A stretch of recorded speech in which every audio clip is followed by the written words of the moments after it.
బిర్యానీకి అంత పైసలు పెడతావు, సినిమాలకు అంత పైసలు పెడతావు, బట్టలు కొనుక్కోనికి అంత పైసలు తీసుకోవాలి. ఒక 10,000 12,000 పెడితే మనకు 5 లక్షల నుంచి 10 లక్షల ఇన్సూరెన్స్ వస్తుంది.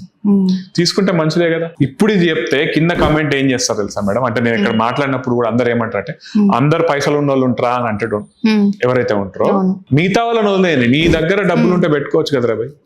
అందరి దగ్గర పైసలు లేవంటే నీకెందుకు, నీ దగ్గర డబ్బులు ఉన్నాయి, నువ్వు ఇన్సూరెన్స్ తీసుకో. ఎందుకు అంటే నువ్వు ఇన్సూరెన్స్ తీసుకుంటే ఎవరి మీద ఆధారపడాల్సిన అవసరం ఉండదు, రైట్?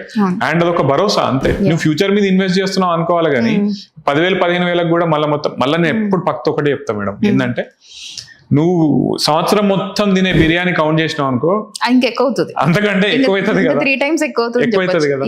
నీ సినిమాలు ఈ మధ్యలో ఐఫోన్లు చూసారు కదా, ప్రతి ఒక్కరి చేతిలో ఐఫోన్ ఉంటది కదా. ఆ ఐఫోన్ మొత్తంతో నాకు తెలిసి ఒక 5 years 5 years అది వెళ్ళిపోతుంది మంచిగా ప్రశాంతంగా.